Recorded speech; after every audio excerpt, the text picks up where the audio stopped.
Samantala mga kapuso, matapos nga po ang traslasyon kahapon na nagtagal ng halos 19 na oras ay nag-iwan ng matinding kalat sa Kamaynilaan itong prosesyon. At makakapiling po natin sa mga sandaling ito ang head ng Metro Parkway Clearing Group ng Metropolitan Manila Development Authority, si Ginoong Francis Martinez. Magandang hapon po, Sir Francis. Kakamustahin lang po namin. Kamusta po ang lagay ngayon ng Kamaynilaan? Doon po kahapon napakatinding basura po yung naiwan. Simula po rin sa medyo ngayon malinis na. Yung ginawa po kasi namin per instruction ni Chairman, pag nag-move po yung prosesyon, kinakailangan maklear na namin kaagad yung Kaya marami po natuwa kahapon para raw walang nangyari. Opo. Anong area, sir, yung dito sa Kamaynilaan na dinaanan ng traslasyon, yung medyo nahirapan po tayo?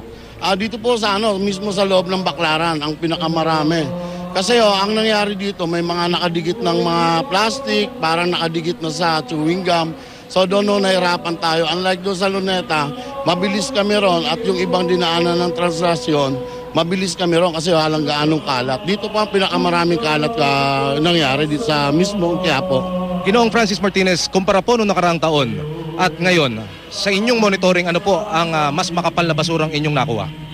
Mas marami po ngayon compare mo nung last year. Kasi nung last year po, 192 tons ang nakuha namin. Compare ngayon po, nakaka-348 tons na po tayo as of kaninang umaga. Opo. So anong klaseng basura, sir, yung medyo nagpahirap sa inyo? Yung pong karamihan sa nakuha ninyo?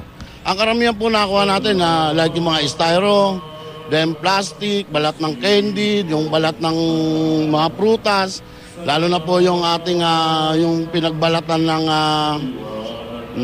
pakwan. Kasama na po yun. Then yung mga naiwan nilang kanin, mga pansit sa kalye, yun po ang medyo nahirapan kami kasi medyo madulas po yun. Kung sa 100%, Mr. Martinez, nakakailang porsyento na tayo para sabihin na natin totally nalinis po natin yung kalat mula sa okasyong kahapon? Ay, pero kahapon, kung natin, mga na po, mga 98% na po. Konti na lang lilinisin natin, dito na lang po sa dito sa simbahan sa Baklaran. Isang uling tanong na lamang ito, Ginoong Martinez. Sa amin, impormasyong nakuha kasama po sa flashing operation itong harapan ng simbahan ng Quiapo. Tama po ba ako? Tama po. Dapat po kagabi.